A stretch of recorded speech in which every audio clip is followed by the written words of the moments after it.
Thanks for joining us for another weekend edition of Take Two. I'm Heidi Hatch with KUTV. We're in the studio today. Maura, Carabello from the Exoro Group, Rob Axson, Utah GOP Party Chair, here with us today.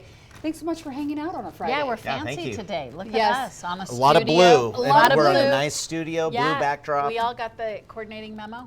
Yeah, I feel like we're feeling that sort of like spring vibe, even though it's winter. My car driving 61. Oh. Is that warm? Well, the problem is that it feels like spring. Yep. It's not a warm winter day. No, it's a feels like new spring. season. It's a new season. Yeah. I know. And I hate to admit it, I'm loving it, and I know we need water, but I'm like, my cup is half full. If we have to live with it, I will be pleased. Yes. So, yeah, it's been good. So Today it helps my attitude. And especially with all the politics going on, while we have our party chair in here today, we're going to focus a lot on the signatures that are going on, what's happening with our new District 1. We've got a lot of people jumping into the race. We've got Republicans, Democrats, so a lot going on. So I want to get right to it. There's actually a new lawsuit, a new redistricting lawsuit. Celeste Maloy, Congressman Burgess, Owens, both filing this lawsuit. It's a brand new lawsuit outside the one the legislature has already filed. Maura, you first. Surprised to see another lawsuit, and do you feel like this is going to move anywhere quickly? No and no. No. I'm going through it. This has become so complicated, and I think it would be fair to a critic to say, well, yes, it became complicated because the judiciary made it complicated, but also the lawsuits make it complicated. Yep. And Rob knows this all too well. The biggest complication is now the timeline and what decision lands when and what is the decision responding to. I will say this one's slightly different. It arches a little bigger and now brings in the Utah or the U.S. Constitution. Yeah, so this is the federal lawsuit as opposed to the Utah legislature that filed inside the state. And I think that's a little bit of also complexity, and complexity may not help the Utah voter right now. And then you can nitpick about who's the problem in the complexity.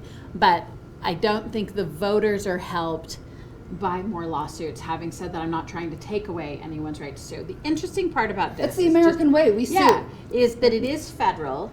Yeah. That's an interesting new twist on how you feel about standing, and even maybe how you, if you were just taking a legal point of view, how you might feel about this maneuver. The other really interesting point was, while we keep focusing on the two representatives who filed the suit, which makes sense, it was also filed by county commissioners and county sheriffs. And a couple mayors as well. So that's a very interesting combo when it comes to standing. Yeah, no, absolutely. I'll tell you, I think it's an excellent path to clarity, but it does create continued kind of confusion in the process.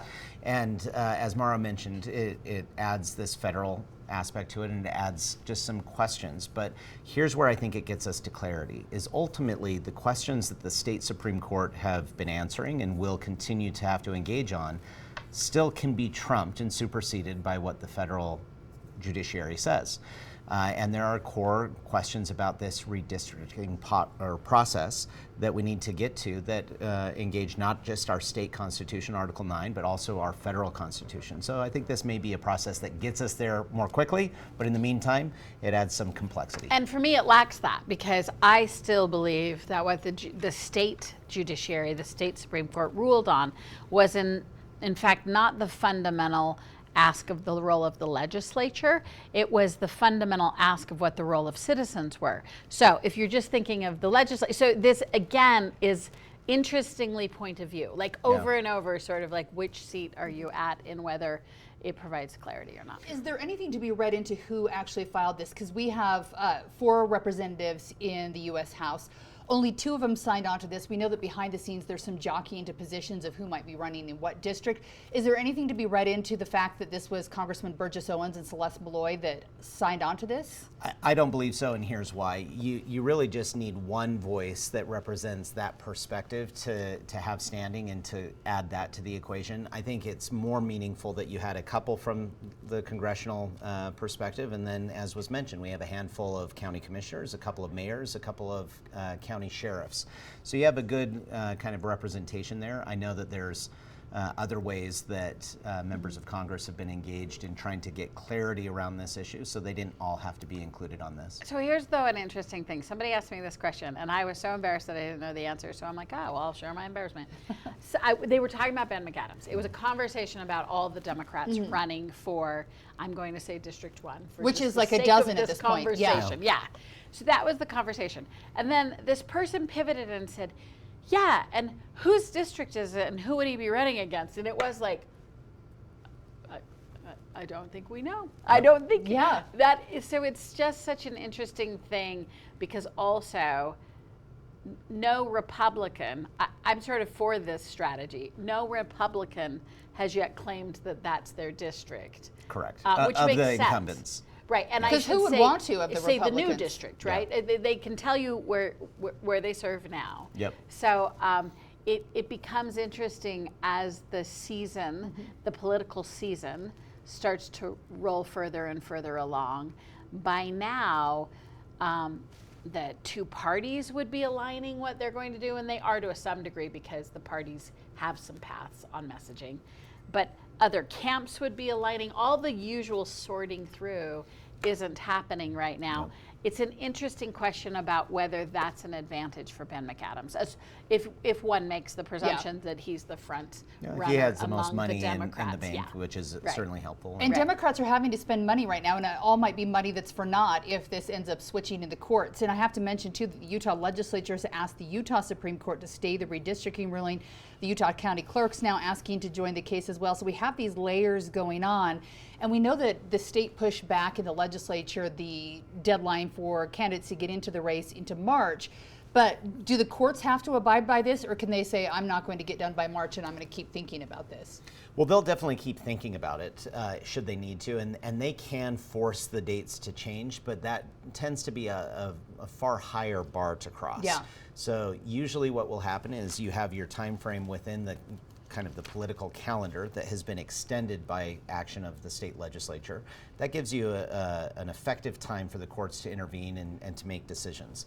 Once you get too close to that or you've passed that deadline, it really has to be a unique circumstance for them to force the state to change some of their calendars. At that point, they'll still continue with the case, answering the underlying question, but its ability to then maybe have direct, immediate action on the maps could be limited. And it might be a cycle that we have under one set of maps, and then based off of those rulings, you might move to something else in 2028. And we have no indication that any party to this isn't aware of the timeline. I mean, I will just say, it's not like there's, whether you're a plaintiff or a defendant or the legislature or the judiciary, there is a universal awareness that we are also in the midst of an election cycle. The clock is ticking. Yeah, I think there's a lot of people waiting and watching to see what happens. At the same time, we have another route as we're looking at this, and that is the Prop 4 repeal signature gathering effort. 8 days left, I think. What's today? So, Rob, you're keeping track of this very well right now. So you're kind of working on 9. this. We have until Sunday the 15th. Okay. And it's set in statute that you have until the 15th of February, and because of that, the county clerks will be open for a couple of hours that day. On the Sabbath? On the Sabbath to turn it in. And this is an ox in the mire situation, Heidi. So when the ox is in the mire, you're able to do certain things on the Sabbath. So you go to church and then knock some doors. I will do church, I will knock doors, and then I will turn in signatures come Sunday the 15th. So we've got a handful of days. We're moving aggressively across the state to try to get as many signatures as possible. Certainly the time frame when we decided to execute this to when our statutory deadline is, it was truncated. Ideally, when you proactively are thinking, I'm going to run an initiative, you have a lot more time to go about doing that. We were responding to the courts, and specifically responding to Judge Gibson's decision to ignore the legislative maps. And so it's led to a different time frame through the holidays and whatnot. And in spite of all of that, we have a very strong momentum that has continued to build day in and day out. And I just want to extend my gratitude really to the thousands of people who have helped us gather signatures. We have north of 1,500 people that I know of who have volunteered in helping gather signatures. These are Utahns all over the state. It's phenomenal. We've also had about 700 people that we have employed in gathering signatures, most of whom also are from Utah. So to all of these people, whether paid or volunteered, I appreciate their help. I want to dig into all the numbers and whether you think you're going to make the deadline and stuff in just a second. Maura, as we're watching this, a lot of people online are trying to do the math themselves. They're saying we're at 52% verified. They can't make it. You've dealt with this before. Your office has worked on it. When you look at what Rob's up against the Utah GOP party, do you see in your mind that they can make this happen? So, what I would say, aside from when you're talking to people to hold them up. That's right. Aside from my personal strategy. No, I would say that I think in an ideal world, one would have liked to have had more already banked. But that is not to say how quickly things can come in. From the outside looking in, I would say it feels a little slow paced. None of this means you don't cross the finish line, but I think if I'm I have the easy seat, so and I have been in the hard seat, so I will say I understand how hard this task is, but it does feel a lot slower on pace. It probably wouldn't. I would not be in my comfort zone. I'd be hustling. We do know that they're hustling. The one pushback I'll get on sort of characterizing the impossibility of it is. The biggest deterrent is often resources. And to this campaign's credit, they have north of $4 million on it. So I will say that if it doesn't cross the finish line, for me it means they couldn't get the signatures, right? They could not get, where some efforts, I'm like, wow, they only got it. They never actually got the resources to do what they want.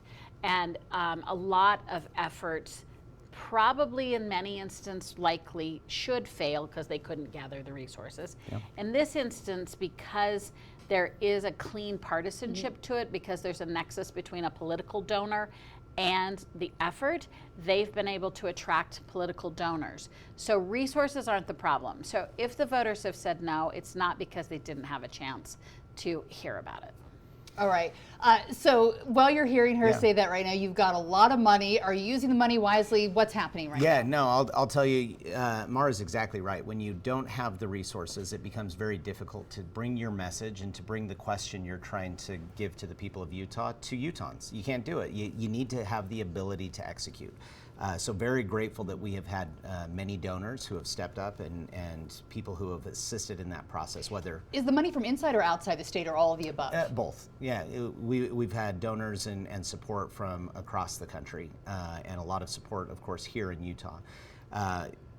What's interesting is while we have been able to deploy resources, this has also attracted a lot of resources on the other side. We've had many millions of dollars already raised and deployed in opposition to our efforts. And so you have headwinds that come from those efforts. You have confusion that can come. You have opposition that can come.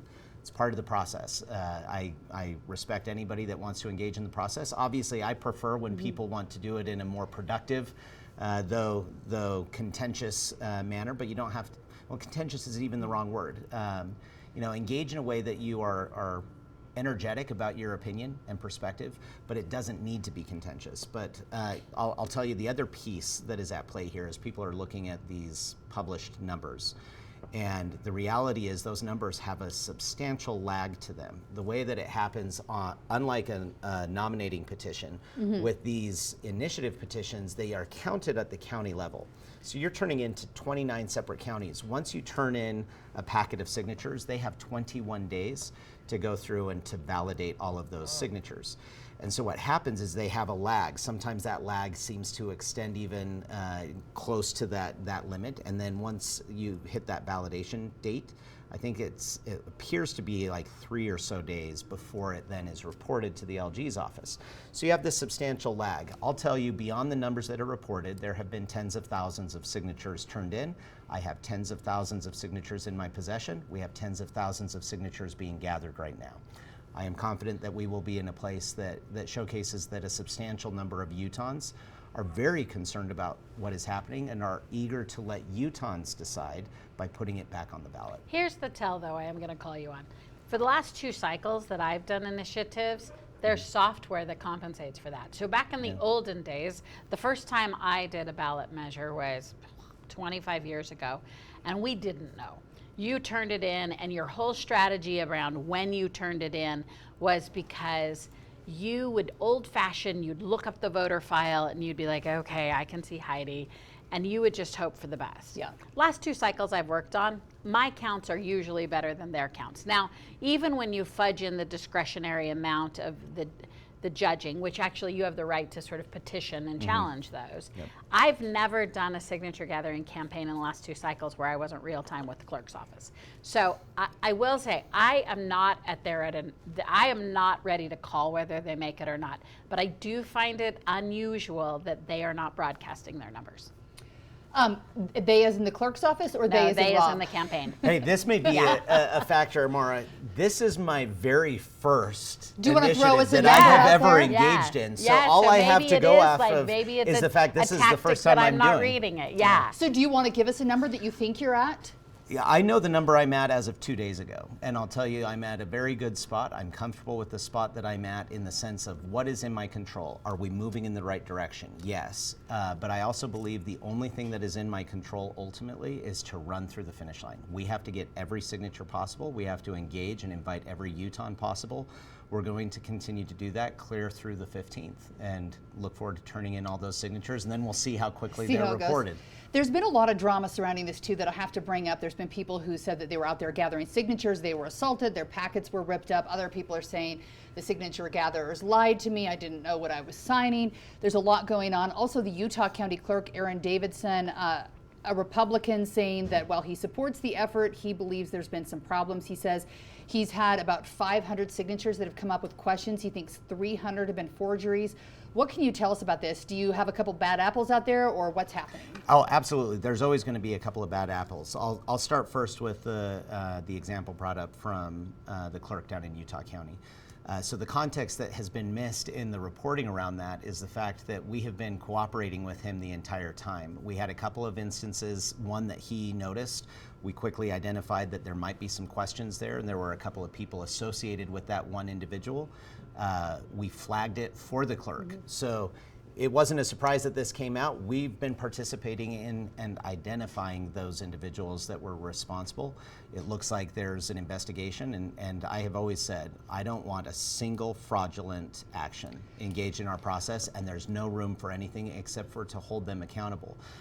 So yes, there were a couple of bad actors. What's the motivation? Is it they're getting paid per signature and then you want to just make up a name and you write it down? And I could not guess what their motivation is. I'll tell you, there's no pay per signature. Under state law, we actually have to pay an hourly rate. So the person is paid for an hour of work done, regardless of how many signatures. So there's really no monetary incentive to do it. So it's just a question of somebody who either is lazy or they are maliciously, intentionally trying to sabotage. I don't know which one it is, but regardless, if there's a bad actor, they have to be held accountable. In this instance, it was identified in the first couple of weeks of our signature gathering. He was immediately let go, as were the couple of people associated with him. And then we have cooperated with Aaron Davidson. Again, we've had a few thousand people when all is said and done. Well, at least over 2,000 people, probably closer to 25 to 3,000 people who have participated in this. There's going to be some bad apples. I'm going to really enthusiastically defend Rob and his campaign on this. I'm also going to defend better boundaries. So anything that people are watching and saying, this happened, this happens, this happened, if you want to figure out why that doesn't work for you, look at the pieces of legislation and what they focus on with signature gathering. There's a lot of nonsense. Okay, we want protections in place. We want it hard to be a ballot measure. So I can make a list for you of protections and ways to make it hard to get on the ballot. And then the other 73 pages are a bunch of obstructionist nonsense that legislators have put in to make it hard at a complex level that has nothing to do with public policy. So when you see these campaigns having to navigate that and the kinds of people you can attract to go along with you, I feel like while I don't agree philosophically, that it is wrong to criticize the efforts that the campaigns are doing. No, I appreciate that. And they are, and there will always be bad actors. There's bad actors in everything. yeah, you're paying money to get real signatures, not fake signatures. Absolutely. And they're watching truly, diligently. Not a single bad signature should make it through. And kudos to the clerk and all of the elections offices that are going through the process to make sure that those are valid signatures. I will say I don't want a single fake signature or fraudulent signature counted. And I also want to make sure that every legitimate signature is counted. And that's where you brought up some of the other things that are happening right now, some of the assaults that have happened against people who are gathering signatures for us, theft of these signature packets, destruction of those. I mean, we've lost probably close to 1,000 signatures that are likely valid signatures that would have counted. And while it's frustrating to the cause and to the effort that those were stolen, the thing that really I find deeply offensive is that was 1,000 Utahns whose voices are being withheld. They've been disenfranchised by somebody thinking that their opposition justified their right to go and steal and destroy signature packets.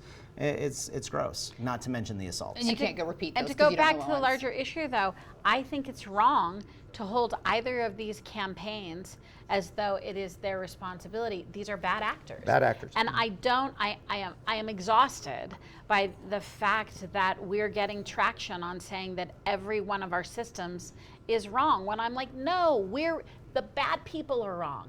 And people need to start taking more responsibility for their thoughts and actions and how they do things.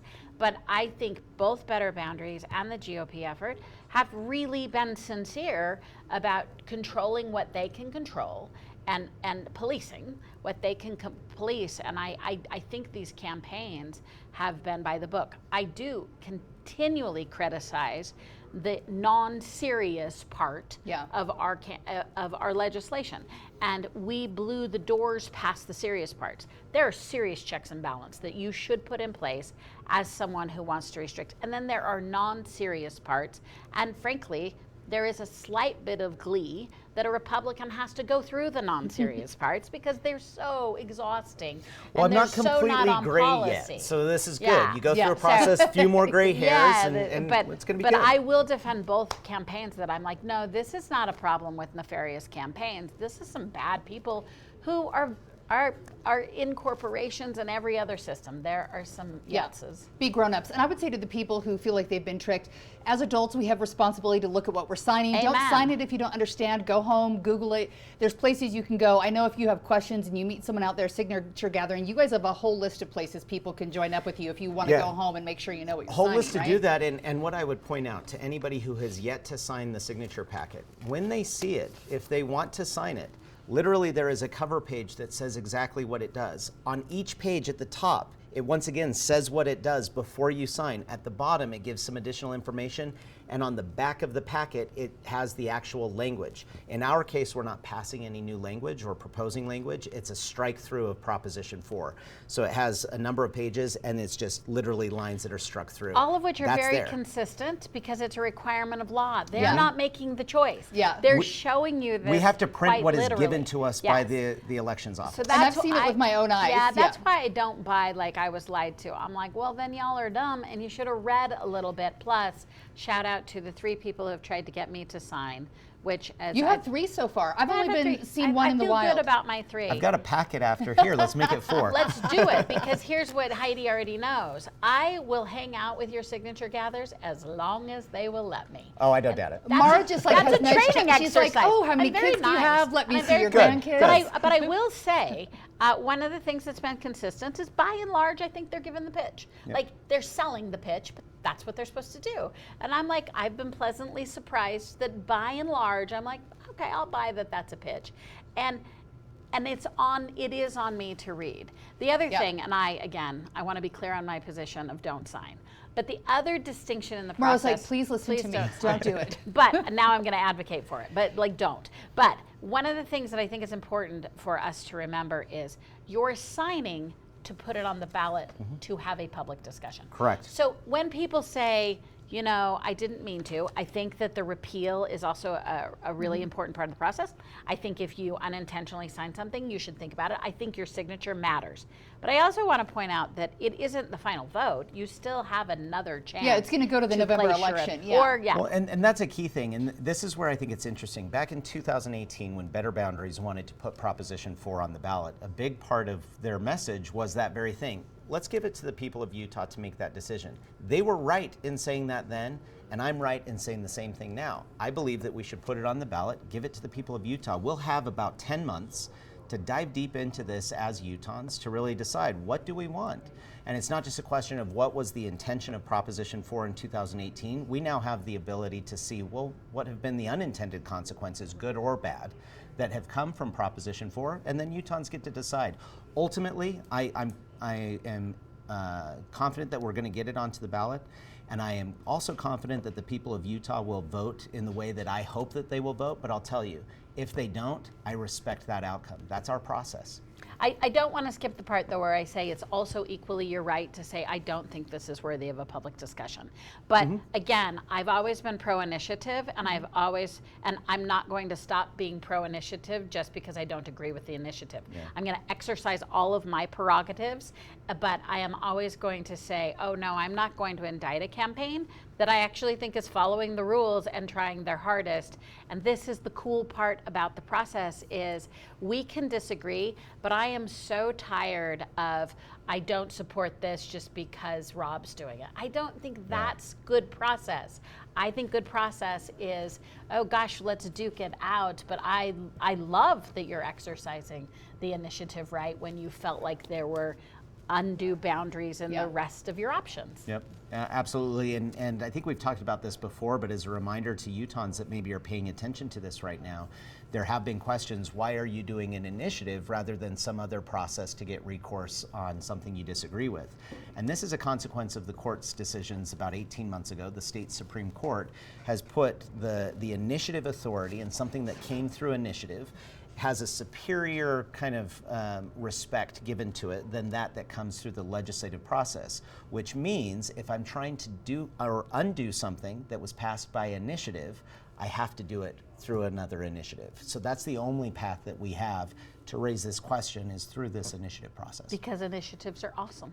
And if you like politics, just watching all this play out, for me it's sort of fun because I like to see the system work. I like to see voters having a say. I like to see the legislative leaders having a say. It's fun watching the courts too. We have balance of power. So Maura's like, no, this is not fun. But I don't think it's fun. I think initiatives are worthy.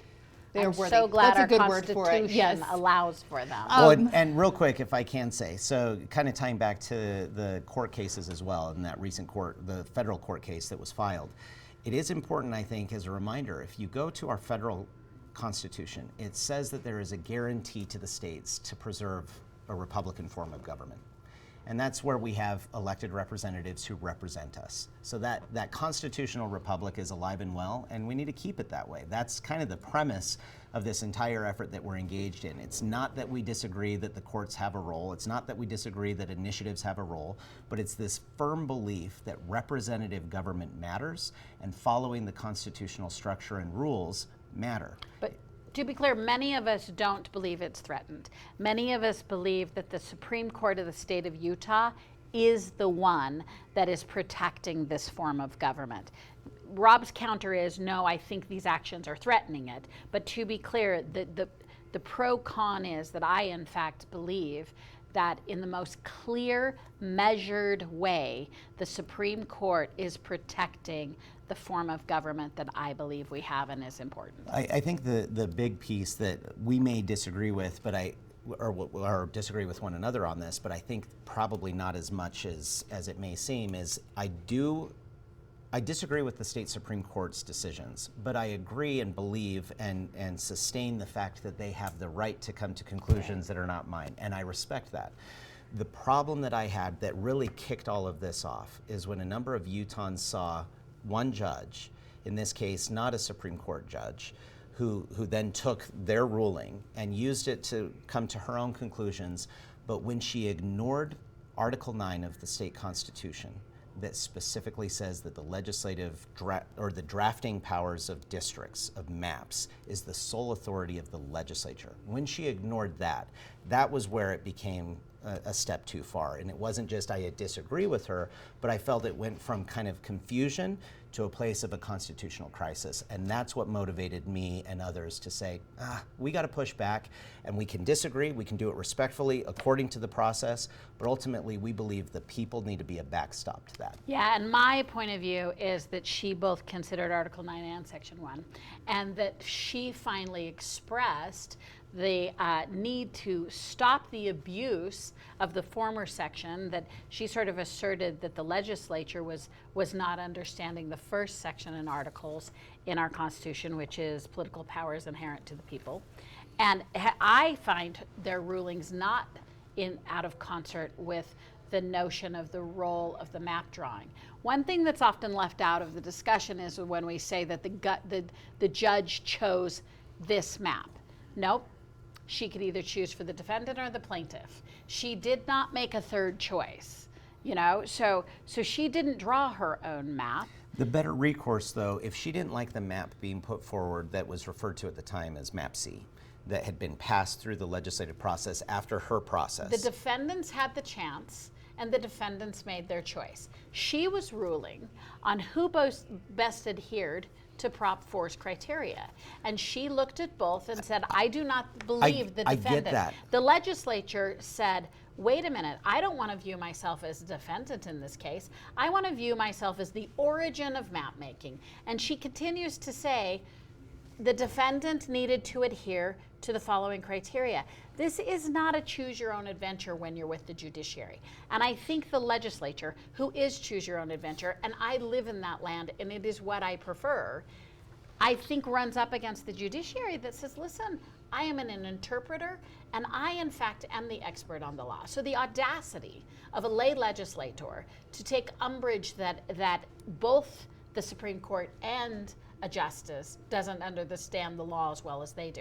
They can make law. No one, I have heard no serious person refuting that it is not their role to make these maps. Mm-hmm. They are in a litigation about process in which they are the defendant, in which they have legal counsel. She found the legal counsel of the defendant less compelling than the legal arguments of the plaintiff. That's all she did. She chose the plaintiff. I can get behind that if it weren't for the fact that our own Constitution requires the legislature to be the origin of those maps. But we're reading it differently. We're reading the Constitution. They're reading it as singularly. Any Utahn can go and look at Article 9 of the state Constitution, and it's pretty clear. They don't have to take my word for it. They can go and read to it. From the beginning of time, both the Constitution and statutes are interpretable. Correct. That is America.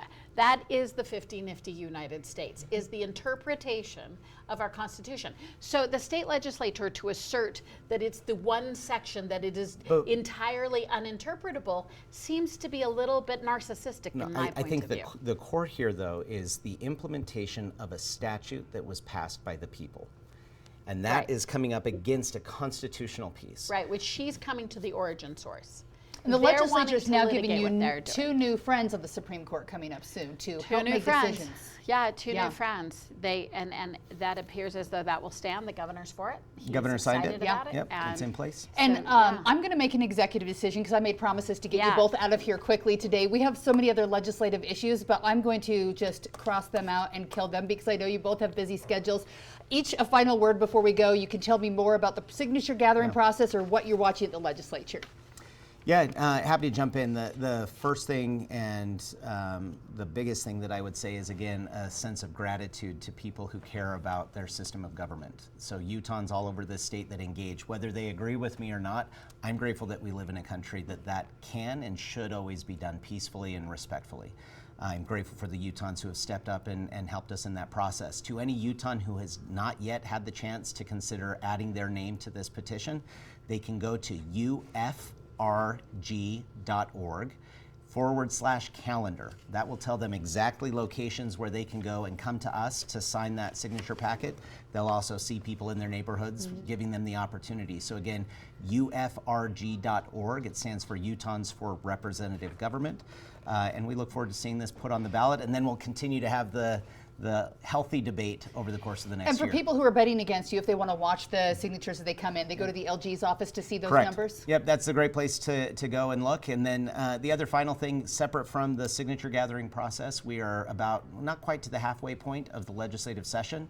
This is where representative government is really the rubber meets the road here in Utah. So I would encourage people to pay attention, to engage, to reach out to their legislator with ideas, with concerns, with questions. Go up there, spend the day up at the Capitol and see what's going on. There's a number of really great bills that are making their way through that I think will be good for the people of Utah. There's certainly a number of bills that are good for election integrity, issues around even like voter ID, for example. I know that we were going to talk about the SAVE Act that Senator Lee is pushing. You can give me your 2 cents on it. I'll give you the quick 2 cents, and then I'm sure that Maura may have a different perspective. I think that voter identification for elections is an important issue, and here's why I believe it's important. The very foundation of representative government requires us to have elections to elect the man or woman who's going to represent us. We have to have that process. It needs to be done fairly with transparency and verifiability. You look at the idea of voter identification, even CNN came out with these polls. 95% of Republicans believe in picture identification to vote. 71% of Democrats. This is a universally supported issue around the entire country, and it's one that I think would be wise for the people to see implemented. I'm not part of that universe. So what I would ask you're not people, part of the 70% of Democrats. Part of Why? what I would ask folks to do is read the fundamental structures around this discussion during the Founding Fathers, and then go to the Civil Rights Acts and listen to why America has not had this in the past. I find those arguments equally compelling. Then study utilitarian and authoritarian without any of the markings of today's tribes. Just like think for yourself about Some people have called it Jim Crow on the systems. left. Would you say that that's what it is? It is. I mean, these marks don't help with security. The notion of security, I think, is widely overblown and politicized. And I think that these are hurtful, regressive, and they stop people from voting. And in the United States and in Utah, the more people who participate, the better we are. So everything should be, is this helping? Yes, always security is in. But asking yourself, is it politics or is it really helping people vote? I would say that I remember back in the olden days before we had machines, this man leaned over. Many of us remember we used to have straight ticket, right? This guy leans over, he was old, and he said, hey, I can't see the Republican straight party ticket, will you help me? And I remember thinking, yes, I will, because that's what you want. So I think that participation is what we should be going for, and anything that stops that has the trappings of politics, not policy. I'll also just point out that I don't find these days fun. We have a mantra at my house that when the legislative session is in, don't make any life choices. Because always true. Halfway through, I'm like, okay, I gotta. That's me moving, not me doing something dramatic. But go to le.utah.gov and start listening to your representatives in committee and decide if they are who you want and who you don't. You don't even have to go up there. We have a really good website. Great website. Yeah. And it's the Super Bowl and it's the Olympics. So there are things. There is a lot going on good in your life. You're polling for? I have to go for Seattle. There's no way, even though I'm an AFC gal, I can support the Patriots. Okay. So here's the nice thing. I'm hoping that every Seahawks and Patriot fan has signed their signature packet, even if it's on Super Bowl Sunday. Sign it, get it back to us. We'll make sure it's turned in on this initiative. I love it. Thank you for being a part of the conversation. I know you're both very busy, so thanks so much for being here. Thank you for listening. Tell your friends about us. Give us a 5-star rating if you love us, and we will be back again next week.